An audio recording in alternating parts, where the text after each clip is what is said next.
বর্তমান সময় যতগুলি আলোচিত এবং সমালোচিত বিষয় রয়েছে, এর মধ্যে একটি গুরুত্বপূর্ণ আলোচিত সমালোচিত বিষয় হলো মাসলাকে আলা হযরত। ওহাবি, দেওবন্দি, তাবলিগি, ফারাজি, শিয়া, মুতাজিলা, কাদরিয়া, জাবরিয়া যত আছে,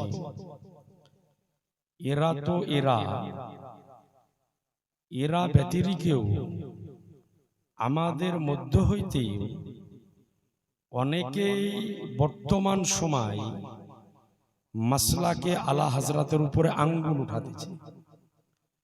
আপনাদের সভাপতি সাহেব যখন আমাকে মাইক দিল, মাইক দেওয়ার পূর্বে উনি নারা লাগালেন। যখন বললেন নারায়ে তাকবীর, তো আপনারা কি বললেন? জোরে বলেন না, সকলে মিলে বলেন। তখন বললেন আল্লাহু আকবার। এরপরে যখন বলল নারায়ের সালাত, তো কি বললেন? ইয়া রাসূলুল্লাহ। এরপরে যখন বললেন মাসলাকে আলা হযরত, তখন আপনারা সকলে বললেন জিন্দাবাদ, নাকি বলছেন? তো বর্তমান সময় আমাদের মধ্য হইতে অনেকে বলছেন যে মাসলাকে আলা হযরত এই নারা কেন লাগাবো, না লাগালে কি হয় না? আজিজানে মুহতারাম বেরাদারানে ইসলাম, বর্তমান সময় বিশেষ করে ভারত, বাংলাদেশ, পাকিস্তান, এই এশিয়া মহাদেশের মধ্যে মাসলাকে আলা হযরতের নারা লাগানো একান্ত জরুরি। বলবেন যে কেন?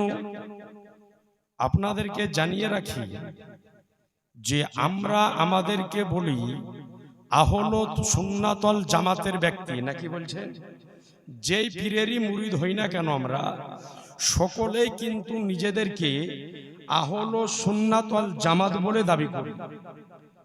আজিজানে মুহতারাম, সারা পৃথিবীর বুকে যতগুলি জিনিস আছে, প্রায় প্রত্যেকটা জিনিসে আসল এবং নকল আছে।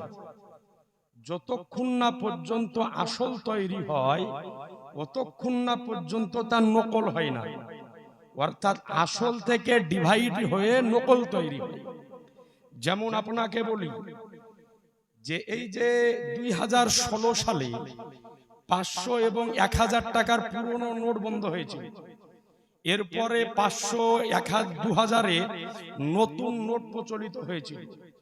এই 2016 সালে যখন 500, 2000 এবং 200 টাকার নোট তৈরি হলো, 2016 সালের পূর্বে এই নতুন 500 টাকার জাল নোট আপনি দেখেন। অর্থাৎ এই নতুন নোট আসল তৈরি হলো, তারপরে তার জাল তৈরি হয়েছে। অর্থাৎ প্রত্যেকটা জিনিসের আসল তৈরি হয় আগে, আর আসলের পরে তৈরি হয় নকল।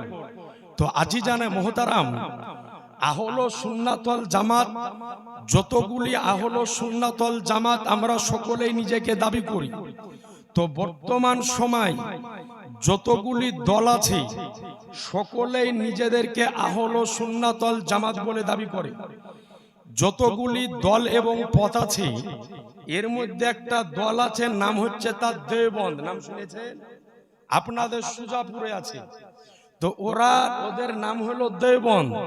তো ওদেরকে যদি জিজ্ঞাসা করেন যে তোমরা কোন দলের লোক, তো ওরাও বলে আমরা আহলে সুন্নাত ওয়াল জামাতের লোক। এরপরে আরেকটা দল আছে, তার নাম আমাদের সুন্নি জামাতের লোকে বলে হাড়ি বহা দল। তার মানে হলো যে মসজিদে মসজিদে হাড়ি নিয়ে ঘুরে বেড়ায়, ওর নাম হলো তবলিগ জামাত। নাম শুনেছেন? বলে যে 40 দিনের চিল্লাই বের হয়ে গেল, ওর নাম হলো তবলিগ জামাত।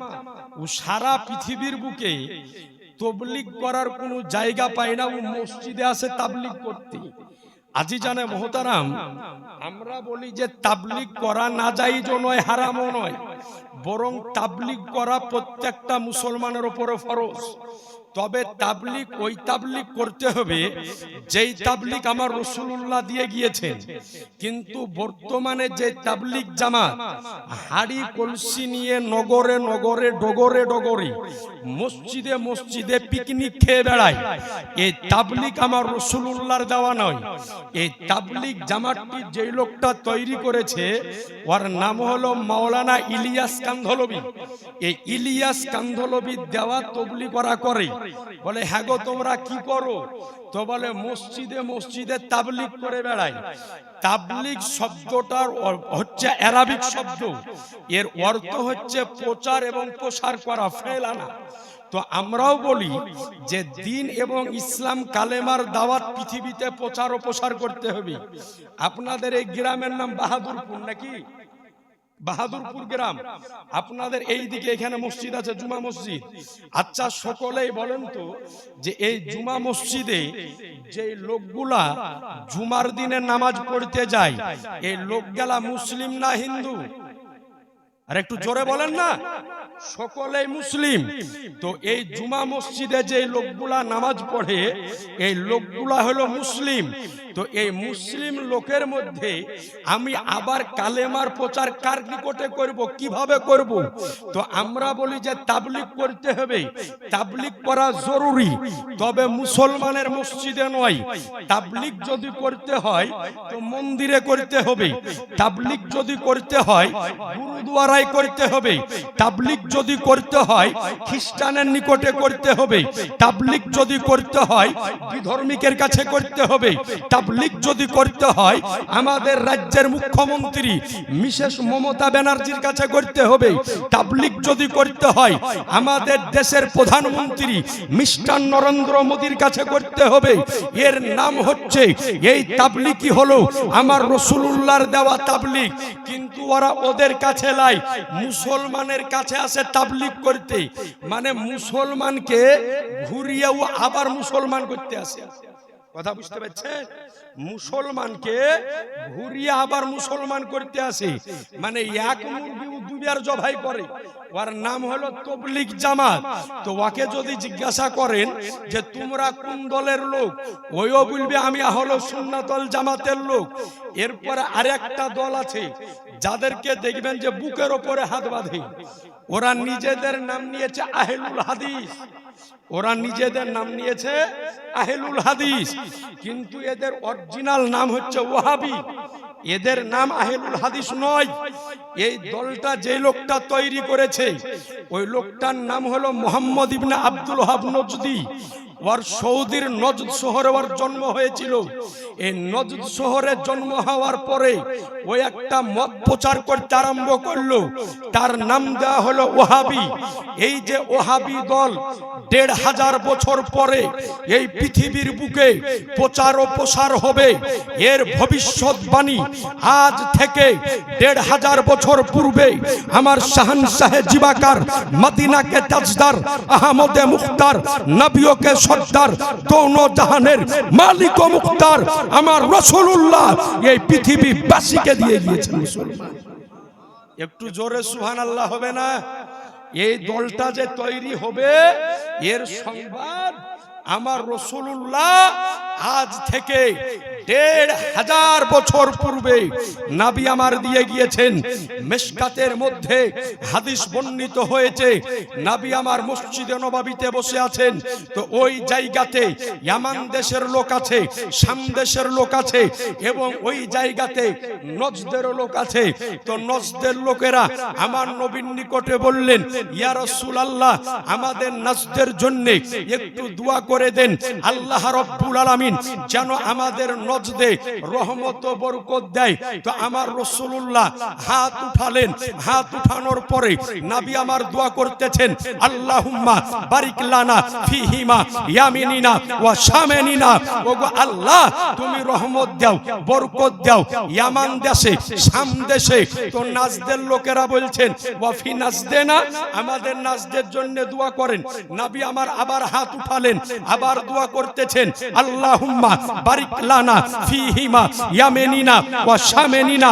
আল্লাহ তুমি রহমত দাও, বরকত দাও ইয়ামান দেশে, শাম দেশে। নাজদের নাম নবী আমার নিলেন না, ততক্ষণ নাজদের লোকেরা আবার বললেন ওয়াফি নাজদেনা, আমাদের নাজদের জন্য দোয়া করেন। তো আমার গাইবের সংবাদদাতা পয়গম্বর আনিসে বেকাশা সাজ্জাদে কাউন মাকা বেচারুকে চারা বেশাহরুকে সাহারা ইয়াতিমকে বলি হাম গরিবকে হামি, আমার রহমাতাল লিল আলামিন পয়গম্বর বলে যে শোনো, এই পৃথিবীর বুকে সর্বপ্রথম শয়তানের শিং বের হবে, এই নাজ থেকে বের হবে মুসলমান। নবী আমার ভবিষ্যৎবাণী করলেন যে নাজ থেকে সর্বপ্রথম শয়তানের শিং এবং ফিতনা বের হবে। ওই নাজদে 1101 হিজরিতে জন্ম হলো মুহাম্মদ ইবনে আব্দুল ওয়াহাব নজদি। এই আব্দুল ওয়াহাব নজদি এরপরে একটা ধর্ম, একটা আপনার মাযহাব সৃষ্টি করলো, তার নাম দেওয়া হলো ওয়াহাবি। 1101 হিজরির পূর্বে এই বুকের ওপর হাত বাঁধা দল সারা পৃথিবীর বুকে কোন জায়গাতে ছিল না, সব সৃষ্টি হয়েছে 1101 হিজরির পরে। 1101 হিজরির পূর্বে মক্কা মদিনা সহ একাধিক জায়গাতে পীরের মাজার ছিল, ওলিদের মাজার ছিল। এই ওয়াহাবি হুকুমত আসার পরে সমস্ত কিছুকে গুড়িয়ে দিয়েছে। তো আপনাদের নিকটে বলার উদ্দেশ্য হলো এটাই যে এই যে বুকের ওপরে যারা হাত বাঁধে ওদেরকে যাওয়ার পরে জিজ্ঞাসা করেন যে তোমরা কোন দলের লোক, ওরাও বলবে যে আমরাও হলাম আহলে সুন্নাত ওয়াল জামাতের লোক। আমাদেরকে যদি জিজ্ঞাসা করে তো আমরাও হলাম, বলবো যে আহলে সুন্নাত ওয়াল জামাতের লোক। এতগুলা দল, এতগুলা পথ, এতগুলা মাযহাব যে আজকে আহলে সুন্নাত ওয়াল জামাত দাবি করে, তাইলে এর মধ্যে আসল এবং নকল আছে না নাই? এই জোরে বলেন না, আসল এবং নকল আছে। তো সারা পৃথিবীর বুকে প্রত্যেকটা জিনিস আসল এবং নকল চিহ্নিত করার একটা করে মেশিন, একটা করে থার্মোমিটার পৃথিবীর বুকে সৃষ্টি হয়েছে। তো যতগুলা দল নিজেদেরকে আহলে সুন্নাত ওয়াল জামাত দাবি করে, এই আসল সুন্নি আর নকল সুন্নি যে থার্মোমিটার পরিচয় করিয়ে দেয়, তারই নাম হলো মাসলাকে আলা হযরত।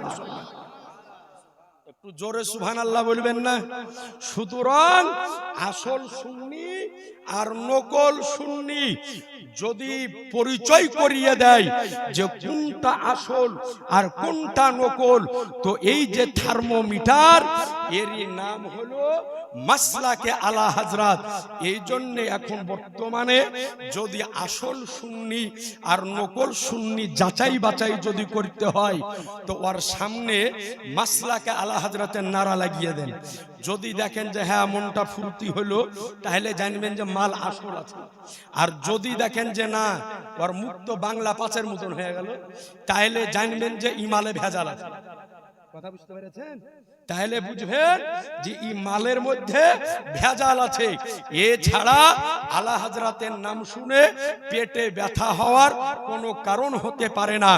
আজ আপনাদের নিকটে আরজ করি, আলা হযরত ইমাম আহমদ রাজা খান ফাজেলে বেরেলভী রাদিয়াল্লাহু তাআলা আনহুর আজকে কি ব্যক্তিত্ব, তিনার কি খুশুসিয়াত, তিনার কি বিশেষত্ব, দুটি কথা আপনার সামনে বলে যায় যে আলা হযরত রাদিয়াল্লাহু তাআলা আনহু এই পৃথিবীবাসীকে এক নয় দুই নয় নিজের হাতে কলম চালিয়ে কমবেশ 1000-এর ঊর্ধ্বে কিতাব আজকে উপহার দিয়ে গিয়েছে, যার মাধ্যমে আজকে বিশ্ববাসী নিজের ঈমান আমলের হেফাজত করে থাকেন। সুতরাং আজ বর্তমান সময় এ আলা হযরতকে আমারও আপনার জানা একান্ত দরকার, যিনি ছিলেন 14দশ শতাব্দীর এক মহান মুজাদ্দিদ। আছি যারা মুহতারাম, মুজাদ্দিদ কাকে বলা হয়? যিনি হচ্ছেন সংস্কারক। সুনানে আবু দাউদের মধ্যে হাদিস বর্ণিত হয়েছে, নবী আমার বলেন প্রত্যেক 100 শাদী পর পর একজন করে আল্লাহর পক্ষ হইতে মুজাদ্দিদ পৃথিবীর বুকে আবির্ভাব ঘটায়। জিনারা আসার পরে এই আজকে দিনকে, এই ধর্মকে, নবীর সুন্নাতকে নতুন করে তর তাজা করে এই মুসলিম উম্মার হাতে উপহার দিয়ে থাকেন। বলেন সুবহানাল্লাহ। আলা হযরত রাদিয়াল্লাহু তাআলা আনহুর জন্ম হলো 1856 খ্রিস্টাব্দের 14ই জুন। আল্লাহ রব্বুল আলামিন আজ আপনার নিকটে বলি যে তিনি যে শুধু একজন আলেম ছিলেন তা নয়। অনেকেই মনে করে যে ইমাম আহমদ রাজা খান তিনি শুধুমাত্র একজন আলেম ছিলেন, আবার অনেকে মনে করেন যে শুধু লেখক ছিলেন। জি না, আলা হযরত রাদিয়াল্লাহু তাআলা আনহু শুধু একজন আলেম বা একজন লেখক ছিলেন না, বরং মায়ের পেটের ওলি ছিলেন। বলেন সুবহানাল্লাহ। একটু জোরে সুবহানাল্লাহ বলবেন না? আমি বুঝতে পারছি রাত্রি অনেক হয়েছে, আপনারা একটু ঠান্ডা হয়ে গিয়েছেন। একটু জোরে সুবহানাল্লাহ বলেন তো, আর একটু আওয়াজ দিয়ে বলেন না সুবহানাল্লাহ। তো তিনি ছিলেন মায়ের পেটের ওলি। মাত্র 4 বছর বয়সে যিনি কোরআন মাজিদ দেখে নাজেরা পড়া কমপ্লিট করেছিলেন। বলেন সুবহানাল্লাহ। মাত্র 3.5 বছর বয়স আমার আলা হযরত রাদিয়াল্লাহু তাআলা আনহুর যখন মাত্র 3.5 বছর বয়স, তিনার কি ব্যক্তিত্ব, তিনার কি বিশেষত্ব, তিনার কি খুশুসিয়াত, আজকে দুটো কথা শুনে যান। মাত্র 3.5 বছর বয়স বেরেলির গলিগলিতে ঘুরে বেড়াচ্ছে। আজ আপনাকে বলি, যিনারা বেরেলি শরীফ গিয়েছেন আপনারা দেখে থাকবেন, আমি অধম আলহামদুলিল্লাহ কমবেশ 4 থেকে 4.5 বছর বেরেলি শরীফে আমার লেখাপড়া করার সুযোগ হয়েছে। তো সুবহানাল্লাহ। তো আপনারা দেখবেন যে বেরেলি শরীফের ওই যে আলা হযরত রাদিয়াল্লাহু তাআলা আনহুর মাজার শরীফ যেখানে আছে, গলি গলি রাস্তা, দেখে মনে হয় যে সব গেলায় একই রকম রাস্তা। তো কিতাব সাক্ষী দেয় যে যখন 3.5 বছর বয়স গলিতে ঘুরতেছেন, তো তাকিয়ে দেখতেছেন যে একজন আরবি ব্যক্তি, আরবের ব্যক্তি, আরবি লেবাস পরে মানুষের সাথে আরবি ভাষায় কথা বলতেছেন। আরবের মাতৃভাষা আরবি, তো আরবি ভাষায় কথা বলতেছেন। তো ওই সময়তে আলা হযরত রাদিয়াল্লাহু তাআলা আনহু মাত্র 3.5 বছর বয়স, এখনো মসজিদে যাননি, এখনো মাদ্রাসায় শিক্ষা নিতে যাননি, এখনো মক্তবে যাননি, এখনো উস্তাদের নিকটে যাননি, এখনো কিতাব পড়েননি, এখনো ইলমে সরফ পড়েননি, এখনো ইলমে নাহু পড়েননি, এখনো ইলমে ফালসাফা পড়েননি, এখন পর্যন্ত কোনো কিতাব পড়েননি। মাত্র 3.5 বছর বয়সে আমার আলা হযরত ইমাম আহমদ রাজা খান ফাজলে বেরলভী রাদিয়াল্লাহু তাআলা আনহু ওই আরবি ব্যক্তির সঙ্গে পিওর আরবি ভাষাতে দীর্ঘক্ষণ তিনি কথোপকথন করেছিলেন। মুসলমান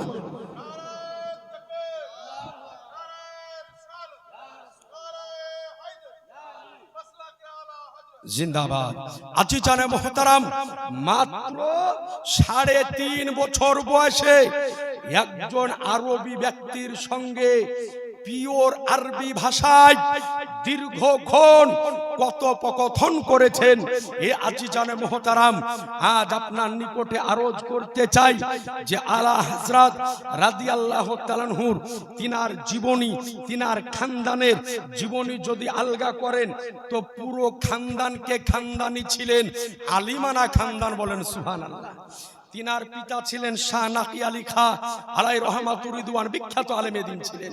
তিনার দাদা ছিলেন হুজুর রাজা আলী খা আলাই রহমা, বিখ্যাত আলেমে দ্বীন এবং আল্লাহর বিখ্যাত ওলি ছিলেন। বলেন সুবহানাল্লাহ।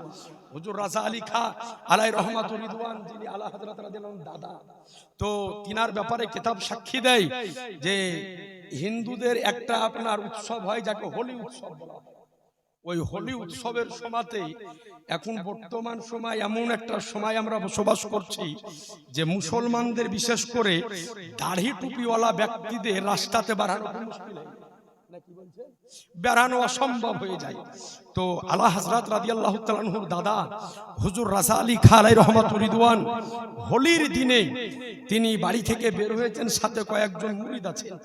তো রাস্তা দিয়ে চলতেছেন, ছাদের উপর থেকে একজন মহিলা কিছু রং উপর থেকে চালিয়ে দিয়েছেন।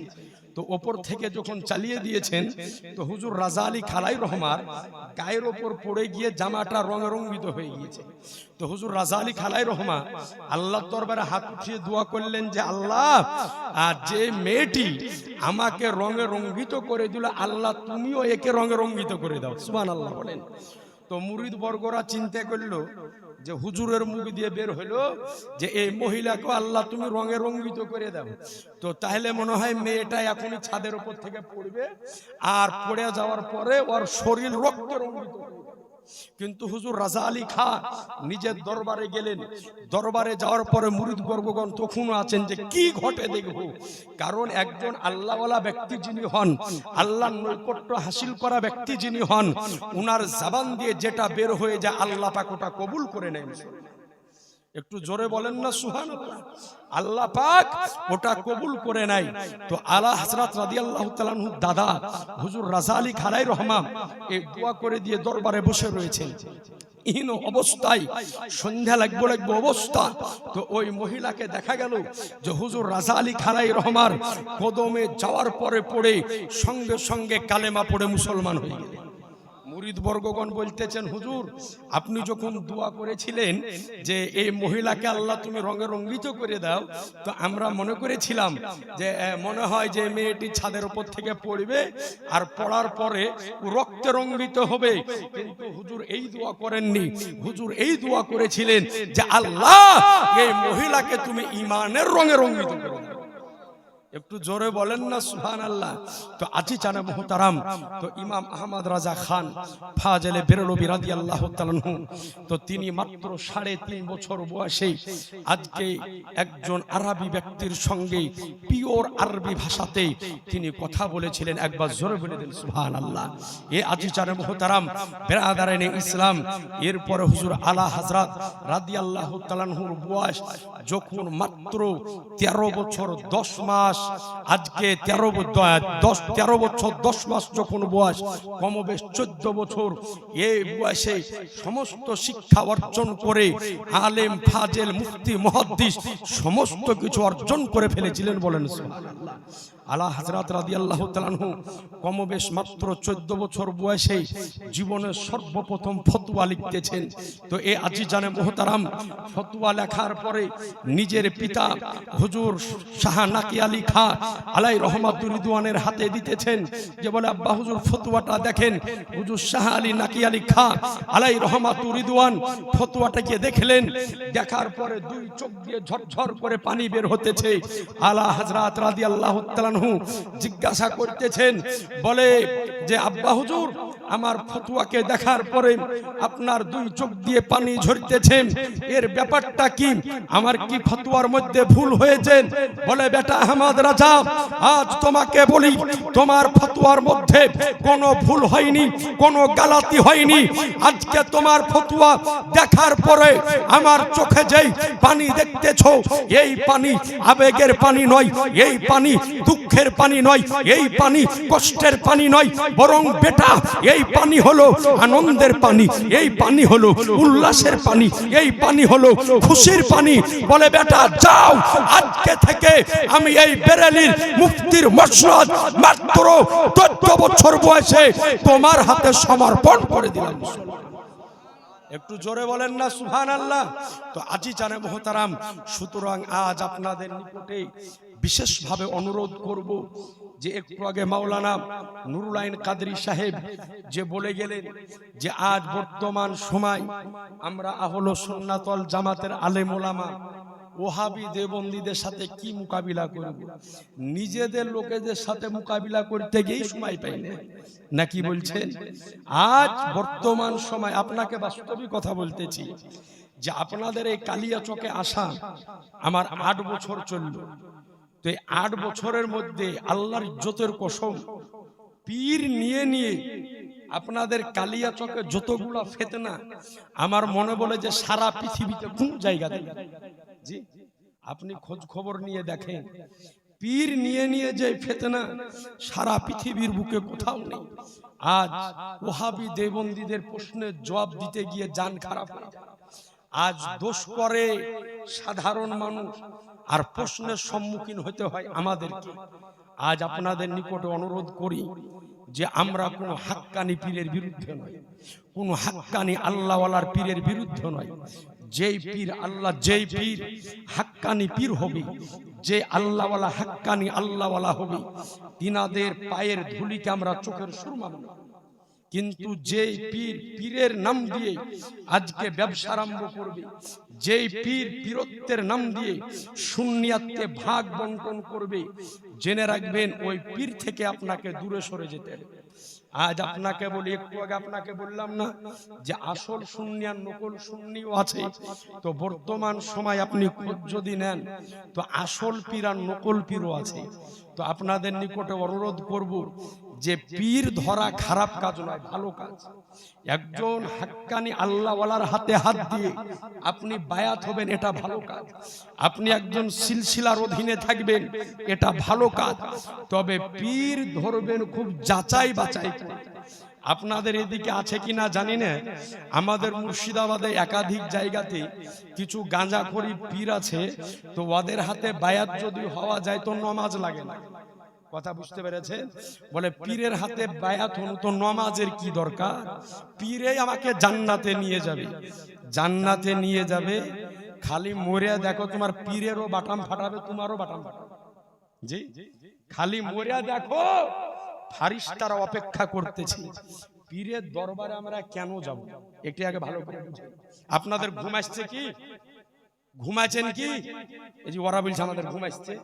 একটু জোরে সুবহানাল্লাহ বলেন দিনি, আর একটু জোরে বলেন সুবহানাল্লাহ। পীরের দরবারে কেন যাবেন ভালো করে বুঝেলেন?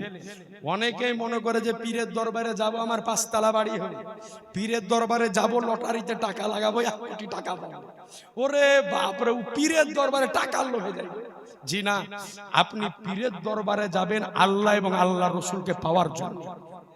আপনার নিকটে আজকে বলে যাই যে আপনি পীরের দরবারে যাবেন আল্লাহ এবং আল্লাহর রাসূলকে পাওয়ার জন্য। আরে একজন কামেল মুরিদ তো হলো ওই ব্যক্তি যে পীরের হাতে হাত দেওয়ার পূর্বে ও ছিল 5 ওয়াক্তের নামাজি, আর পীরের হাতে হাত দেওয়ার পরে ওই ব্যক্তি হয়ে যায় 6 ওয়াক্তের নামাজি, অর্থাৎ ওই তাহাজ্জুদ পর্যন্ত পড়ে। কিন্তু দেখা যায় যে ও পীরের দরবারে যাওয়ার আগে নামাজ তো পড়িতক না, ও পীরের দরবারে যাওয়ার পর আবার বিড়ি খাওয়া ধরে গেছে। সাবধান, আপনার নিকটে আরজ করি, আপনাকে বলে যাই যে পীর, কোন পীর আপনাকে জান্নাতে নিয়ে যাবে না। পীরের কাজ কতটুকু? আপনাকে জান্নাতের রাস্তা দেখিয়ে দিবে, আপনাকে এটা দেখিয়ে দিবে যে বাবা এটা হলো জান্নাতের রাস্তা, এটা হলো জাহান্নামের রাস্তা। এই রাস্তায় যদি চলো জান্নাতে যাবে, এই রাস্তায় যদি চলো জাহান্নামায় যাবে। সুতরাং একজন পীর জান্নাতের রাস্তা দেখিয়ে আপনাকে গাইড করবে। এই জন্য পীরের দরবারে আমি আপনি যাই, আপনার ইমানের হেফাজত করবে। এই জন্য আমি আপনি যাব, আপনার ইমানের আজকে গাইড করবে। এই জন্য আমি আপনি যাব আল্লাহ ওয়ালার দরবারে। এই কারণে যাব আল্লাহ এবং আল্লাহর রাসূলকে পাওয়ার জন্য। জেনে রাখবেন, যেই পীরে নামাজের কথা বলে না, যেই পীরে রোজার কথা বলে না, যেই পীরে হজ ও যাকাতের কথা বলে না, যেই পীরে বাপ মায়ের খিদমতের কথা বলে না, যেই পীরের দরবারে যাওয়ার পরে আজকে মুরিদ বর্গ নামাজ থেকে দূর হয়ে যায়, রোজা থেকে দূর হয়ে যায়, হজ থেকে দূর হয়ে যায়, যাকাত থেকে দূর হয়ে যায়, বাপ মায়ের খিদমত থেকে দূর হয়ে যায়, ওই রকম পীরের দরবারে যাওয়া হলো শরীয়তের বিধানে হারাম হারাম হারাম লেখা আছে। সুতরাং ওই রকম দরবার থেকে দূরে থাকতে হবে। বরং পীরে তো আপনাকে নামাজ ধরাবে, পীরে তো আপনাকে দাড়ি রাখা করাবে, পীরে তো আপনাকে বাপ মায়ের খিদমত করা শিখাবে। আজ আপনার নিকটে আরজ করি পীর কেমন ছিল একটু আপনাদের নিকটে বলি। আমার পীরানে পীর দাস্তেগীর মাহবুবে সুবহানী গাউসে সামদানি কুতুবে রব্বানী মহিউদ্দিন আব্দুল কাদের জেলানী ও গেলানী রাদিয়াল্লাহু তাআলা আনহু জিনার কদম প্রত্যেকটা আউলিয়া কেরামের গর্দানের উপরে রয়েছে। গাউসে পাক রাদিয়াল্লাহু তাআলা আনহু ইরাক থেকে হজ করতে যেতেন পায়ে হেঁটে। মক্কা শরীফ যাবেন পায়ে হেঁটে হজ করতে, রাস্তায় চলেন, যেখানে রাত্রি হয়ে যায় রাত্রি যাপন করেন, সকালবেলা আবার হাঁটা আরম্ভ করেন। এইভাবে চলতে চলতে ইরাকের জঙ্গল দিয়ে চলতে চলতে একটা জায়গাতে আসার পরে নির্জন রাত্রি, তো সাথে কয়েকজন মুরিদবর্গ আছে। তো মুরিদবর্গগণ বলছেন, হুজুর এখান থেকে যদি আরেকটু সামনে আগিয়ে যায় তাহলে একটা গ্রাম পরিবার, ওই গ্রামে আপনার অনেক ভক্ত আছে, তো চলেন রাত্রি বাড়িটা ভক্তদের বাড়িতে থাকব, সকাল বেলাতে আবার আমরা পায়ে চারি হাঁটা আরম্ভ করব। তো গ্রামের মধ্যে প্রবেশ করলেন। প্রবেশ করার পরে গাউসে পাক রাদিয়াল্লাহু তাআলা আনহুকে আজকে তিনার মুরিদ একজন বলতেছেন, হুজুর এখানে প্রথমে যে বাড়িটা পড়বে আপনার এই মুরিদের বাড়িটা হলো গরিব বাড়ি, একেবারে গরিব, তালপাতার ছাউনি বাড়ি, কিন্তু আর একটু পায়ে হেঁটে যদি যাই তো বড় লোক মুরিদ আছে, ওই দিকে চলেন। তো গাউসে পাক রাদিয়াল্লাহু তাআলা আনহু কেমন পীর ছিলেন, বলতেছেন বাবা বড় লোক মুরিদের কাছে যাওয়ার দরকার নাই, আমার এই গরিব মুরিদের কাছে চলো, রাত্রি গরিব মুরিদের বাড়িতেই থাকবো। সুবহানাল্লাহ বলবেন না? বলছেন গরিব মুরিদের বাড়িতে থাকবো। রাত্রি বেলাতে দরজায় খটখট করে আওয়াজ, গরিব মুরিদ বের হয়েছেন। তো দরজা খুলে দেখতেছেন যে হুজুর গাউসে পাক দাঁড়িয়ে রয়েছেন। জোরে বলেন না সুবহানাল্লাহ। আনন্দ হবে না বেজার হবে? মন তো বিশাল আনন্দ। আরে আমার মতো একজন ফুটিয়া মার্কা আলেম যদি কারো বাড়িতে যায় তো বাড়িওয়ালা খুশি হয়ে যায়, নাকি বলছেন? আর গাউসে পাক গিয়েছেন তো কত আনন্দ, সাথে কয়েকজন মুরিদ। গরিব মুরিদ চিন্তা করছেন হুজুর আইলেন, বসাবো কোথায়, রাখবো কোথায়, ঘর তো ওই রকম নাই। নিয়ে যাওয়ার পরে নিজের ঘরে রাখলেন। চিন্তা করছেন গরিব মুরিদ, বাড়িতে তো কোনো খাবার নাই, হুজুরকে কি খাওয়াবো? কিন্তু গাউসে পাক রাদিয়াল্লাহু তাআলা আনহু এই রকম ছিলেন যে তিনি আগেই জেনে গিয়েছিলেন যে আমার এই মুরিদ আর মুরিদের স্ত্রী আজ 3 দিন ধরে তারা না খাওয়া অবস্থায় রয়েছে, আগে থেকেই জেনে গিয়েছিলেন। তো গাউসে পাক রাদিয়াল্লাহু আনহু বলছেন যে বাবা আমাদের খাওয়া দাওয়া লাগবে না, রাত্রি কেন থাকবো, সকালে বের হয়ে যাবো। তো খাওয়া দাওয়ার ব্যবস্থা করতে আমরা, তুমি থাকো। তো গাউসে পাক রাদিয়াল্লাহু আনহু গরিব মুরিদের বাড়িতে রাত্রিতে থাকলেন। সকাল বেলাতে চারিদিকে খবর হয়ে গেল যে অমুক বাড়িতে গাউসে পাক আছে। তো লোকের বিশাল ভিড় যে হুজুরের সাথে একটু দেখা করব। তো একজন মুরিদ আসার পরে বলছে হুজুর এখান থেকে কিছু দূরে আমার বাড়ি, রাত যদি আপনি আমার বাড়িতে থাকতেন তো আপনার যত গেলা ভক্ত আপনার সাথে দেখা করতে এসেছে সবাইকে উট জবাই করে আমি গোশত দিয়ে ভাত খাওয়াইতাম। তো গাউসে পাক বলছেন যে সত্যি খাওয়াইতাক? বলে হ্যাঁ। বলে উট গেলা আছে কি? বলে হুজুর আমার বাড়িতে বাঁধা আছে। বলে উট গেলা হাজির করো, নিয়ে আসা হলো। বলে যখন আমার ভক্তদেরকে খাওয়াইতে তো উট গেলা হাদিয়া স্বরূপ আমার নিকটে রাখো, রাখা হলো। আর একজন মুরিদ বলছেন হুজুর আমার আর কিছু দূরে বাড়ি ছিল, আমার বাড়িতে যদি যাচ্ছেন তো সবকে গরু জবাই করে ভাত খাওয়াতু। তো বলছে গরু গেলা কই? বলে হুজুর বাড়িতে বাঁধা। বলে লিয়াই তু। বলে ওগুলা কো আনা হলো। কোন মুরিদে বললেন হুজুর ছাগল খাওয়াতু। বলে কই ছাগল? বলে বাড়িতে। বলে লিয়াই। ছাগল, মুরগি, গরু, উট একাধিক গাউসে পাক রাদিয়াল্লাহু তাআলা আনহুকে মুরিদ বর্গগণ হাদিয়া দিলেন। বললেন বাবা বলো এগুলা কাকে দিয়েছো? বলে হুজুর আপনাকে হাদিয়া দিয়ে দিয়েছি। বলে এগুলার মালিক এখন কে? বলে হুজুর এগুলার মালিক হলেন আপনি। বলে যাও এই রাত্রি বেলাতে আমি যে গরিব মুরিদের বাড়িতে ছিল এই মুরিদকে আমি সব দান করে দিলাম। একটু জোরে বলেন না। তো গাউসে পাক রাদিয়াল্লাহু তাআলা আনহু ওই বাড়িতে থাকার পরে নিজের হাদিয়া পেয়ে গরিব মুরিদকে বড় লোক বানিয়ে দিয়ে চলে গেলেন। এখন বর্তমানে এমনও পীর আছে যে মুরিদের চুরি করে না, ডাইরেক্ট পকেট মারে। আপনাকে সত্যি কথা বলছি, পকেট মারে। তো আপনাদের নিকটে আরজ করি, আপনাদের নিকটে বলি ওই রকম পীর থেকে দূরে থাকবেন যেই পীর পকেট মারে। আমার এক হুজুর আমাকে গল্প শুনিয়েছিলেন যে এক মুরিদ আর এক পীর দুজনাতে রাস্তা দিয়ে চলছে। তো চলতে চলতে দলকা কাদা, বুঝে আমাদের দিকে বলো দলকা কাদা, মানে আঠল কাদাতে মানুষ ঢুকে গেলে উঠা মুশকিল। তো পীর সাহেব ওই দলকা কাদাতে পড়ে গেছে। তো মুরিদ তখন দেখছে রে সর্বনাশ হলো, হুজুর তো পড়ে গেছে, উঠাতে। তো বলছে হুজুর আপনার হাত দেন তুলি, হুজুর আপনার হাত দেন তুলি। তো পীর সাহেব হাত কিন্তু দেয় না।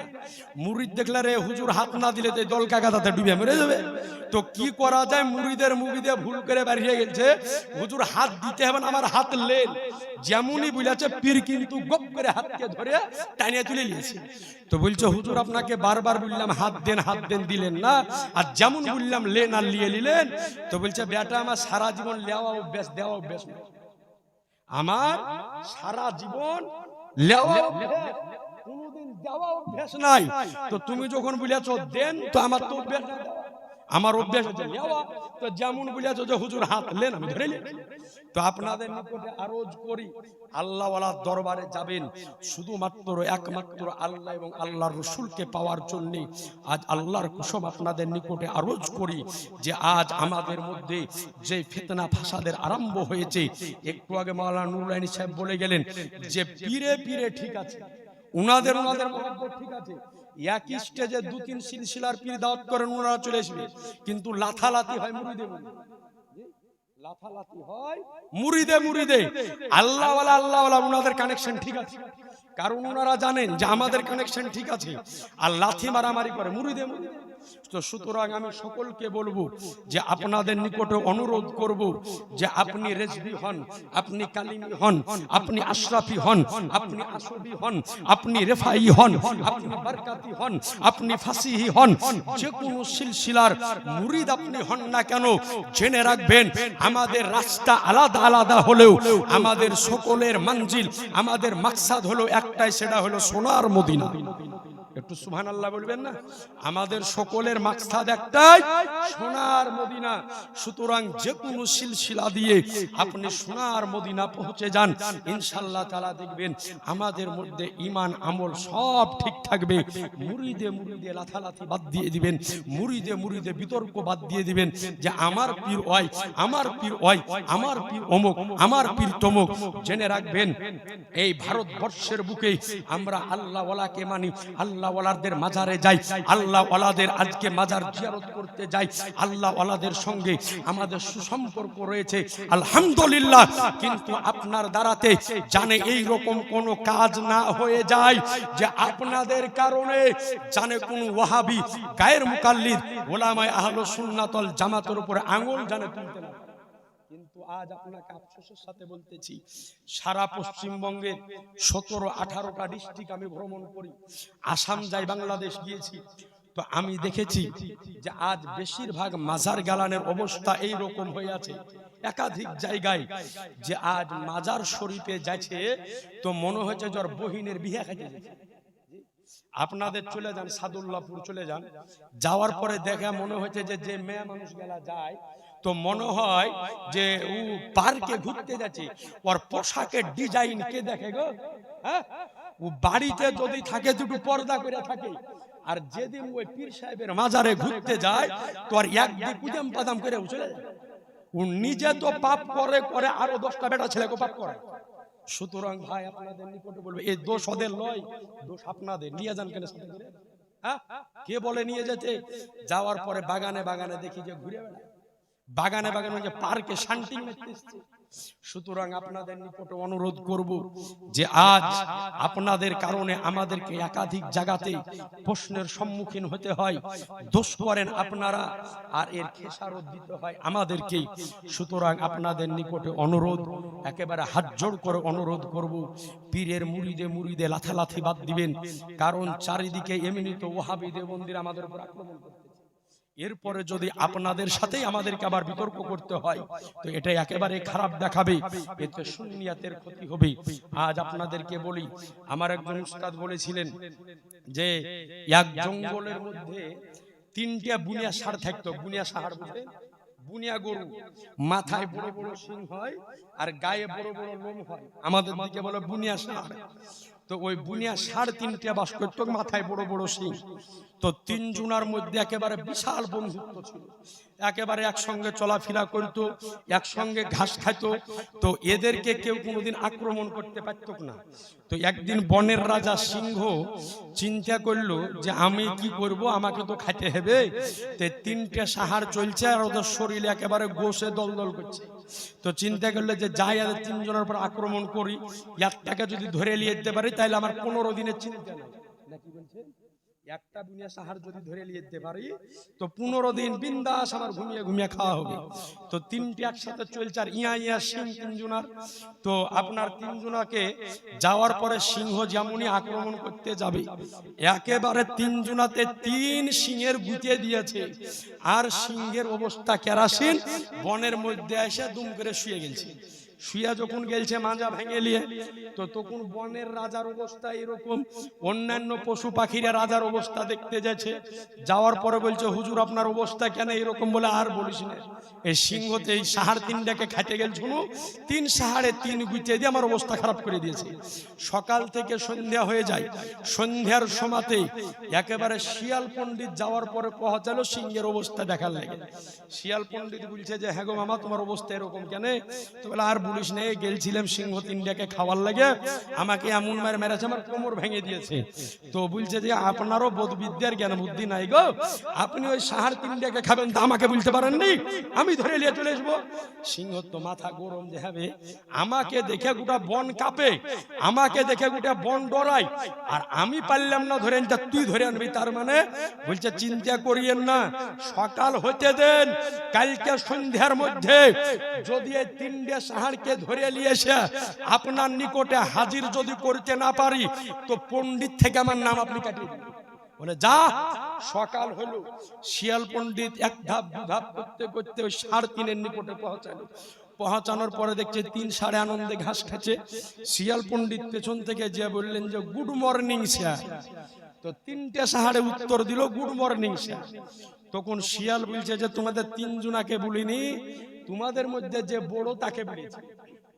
তো যার মাথায় বড় বড় শিং, তো বলছে আমি তোদের মধ্যে বড়, আমাকে দিয়েছে গুড মর্নিং শিয়াল পণ্ডিত।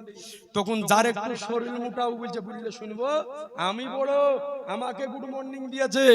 তারপরে 3 নাম্বারটা বলছে কি পাগলাম করছিস, তোদের সাথে দীর্ঘদিন আমি আছি, আমাকে দিয়েছে গুড মর্নিং। 3 জনার মধ্যে যুদ্ধ লেগে গেল যে গুড মর্নিং কাকে দিয়েছে। 3 জনায় যুদ্ধ করতে করতে সিং নিজেদের ভেঙে ফেললো। শিয়াল পণ্ডিত 3 জনাকে ধরার পরে সিংহের নিকটে হাজির। সিংহ বলছে হ্যাঁ রে কি ব্যাপার, আমি এত বড় জানোয়ার হয়ে ওদের 3 জনাকে ধরতে পারলাম না, তুই ধরে আনলি কি করে? বলে কিছুই করিনি, শুধুমাত্র গুড মর্নিং স্যারের একটা ফায়ার করেছি, বাস ইয়াতেই শেষ। তো আজ বর্তমান সময় আমাদের মধ্যে এটাই চলতেছে যে যতদিন পর্যন্ত এই সিংহ 3টা একসঙ্গে ছিল, এদেরকে কেউ আক্রমণ করতে পারেনি। আজ আমাদের মধ্যেও যদি আমরা রেজবি, কালিমি, আশরাফি, আশবি, রেফাই, ফাসিহি, বারকাতি, নূরি সকল সিলসিলার লোক এক জায়গাতে যদি থাকতে পারতাম, তো ওহাবি দেওবন্দিগণ কোন দিনও আহলে সুন্নাত ওয়াল জামাতের উপরে আঙ্গুল উঠাতে পারত না। কিন্তু আজ আমাদের মধ্যে গুড মর্নিং স্যারের গুলি মারামারি করতে করতে আমাদের অবস্থা কেরাসিন হয়ে গিয়েছে। সুতরাং আপনাদের নিকটে অনুরোধ করব যে আজ আপনাদেরকে বলবো যে সকলে এক প্ল্যাটফর্মে আসুন। আহলে সুন্নাত ওয়াল জামাতের মানুষ সকলকে অনুরোধ করব এক প্ল্যাটফর্মে আসার পরে আজকে আহলে সুন্নাত ওয়াল জামাতের খিদমত করেন। আল্লাহ পাক যেন তৌফিক দান করেন, বলেন আমিন। একবার দরুদে পাক আল্লাহুম্মা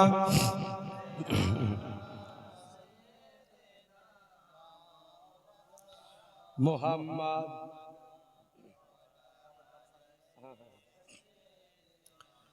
মাওলানা মুহাম্মদ সাল্লাল্লাহু আলাইহি ওয়াসাল্লাম। যাই হোক ব্রাদার ইসলাম, আলোচনার আগে বেশি বাড়াবো না, একটা চিঠি এসেছে উত্তরটা দিয়ে দিয়ে ইনশাআল্লাহ তাআলা বক্তব্য শেষ করব। লিখেছেন যে কোন পীরের হাতে পায়ে মহিলাদের জন্য চুমা দেওয়া জায়েজ আছে কি নেই? দেখেন বিষয় হলো যে পীরের হাতে এবং পায়ে, এটা হাদিস শরীফ এবং একাধিক ফিকহের কিতাব থেকে প্রমাণিত হলো এটাই যে পীরের হাতে এবং পায়ে চুমা দিতে পাবে পুরুষগণের জন্য চুমা দেওয়া জায়েজ, কিন্তু কোন মহিলা, কোন নারী পীরের হাতে এবং পায়ে তাদের জন্য চুমা দেওয়া নাজায়েজ ও হারাম। কথা বুঝতে পারলেন? কারণ মেয়ের জন্য তার পীর মাহরুম লয়, গায়ের মাহরুম ব্যক্তি, সুতরাং ওর সামনেও যেতে পাবে না। এই জন্য কোন মহিলা তার পীরের হাতে এবং পায়ে চুমো দিতে পাবে না, পাবে না, পাবে না। সুতরাং অনুরোধ করব, মা বোন যিনারা আছেন, যদি আপনার চুমিয়ে দেওয়ার মন করে তো স্বামীর হাতে পায়ে থেকে শুরু করে সব জায়গায় চুমা দেন। কথা বুঝতে পেরেছেন? আপনাদেরকে বলি, যে মেয়ে পীরের হাতে পায়ে চুমা দেয় ওকে জিজ্ঞাসা করেন যে স্বামীর হাতে পায়ে কোনোদিন দিয়েছে কি? জীবনও দেয়। অথচ নবী বলতেছেন যে স্বামীর পায়ে চুমা দাও, স্বামীর হাতে চুমা দাও, কিন্তু স্বামীর হাত পায়ে দেয় না, পীরের হাত পায়ে দেয়। জি না, কোন মহিলার জন্য পীরের হাতে এবং পায়ে চুমা দেওয়া হারাম, হারাম, কঠিন ভাবে হারাম। সুতরাং এই কর্ম থেকে দূরে থাকবেন। আপনার মন যদি করে আপনি নিজের স্বামীর পায়ে চুমা দেন, স্বামীর হাতে চুমা দেন, মাথা থেকে পা পর্যন্ত স্বামীর যেই জায়গায় মন যাবে আপনি ওই জায়গাতে চুমা দিবেন। কিন্তু পীরের হাতে পায়ে মহিলারা চুমা দিতে পাবে না, পাবে না, পাবে না। সুতরাং আল্লাহ পাক যেন এই রকম কাজ থেকে আমাদেরকে দূরে রাখে। সকলে বলে দেন আল্লাহুম্মা আমিন। শেষ মুহূর্তে অনুরোধ করব, সকলে এক প্ল্যাটফর্মে থাকেন, এক জায়গাতে থাকেন, মুরিদে মুরিদে লাথালাথি করবেন না, মুরিদে মুরিদে মতানৈক্য সৃষ্টি করবেন না। জেনে রাখবেন আমরা সকলে আহলে সুন্নাত ওয়াল জামাতের মানুষ, আর মাসলাকে আলা হাজরাত হলেন আসল সুন্নি জামাত, আজকে চিহ্নিত করার থার্মোমিটার। সুতরাং এই মাসলাকে আলা হাজরাতের ছায়া তলে আমাকে আপনাকে থাকতে হবে। সকলে বলে ইনশাআল্লাহ। ওয়া আখিরি দাওয়ানা আনিল হামদুলিল্লাহি রাব্বিল আলামিন। সকলে একবার পড়ি, আস্তাগফিরুল্লাহ রাব্বি মিন কুল্লি যামবি ওয়া তুবু ইলাইহি ওয়ালা হাওলা ওয়ালা কুওয়াতা ইল্লা বিল্লাহিল আলিয়্যিল আযীম। লা ইলাহা ইল্লাল্লাহ মুহাম্মাদুর রাসূলুল্লাহ সাল্লাল্লাহু আলাইহি সাল্লাম। আসসালামু আলাইকুম ওয়া রাহমাতুল্লাহি ওয়া বারাকাতুহু।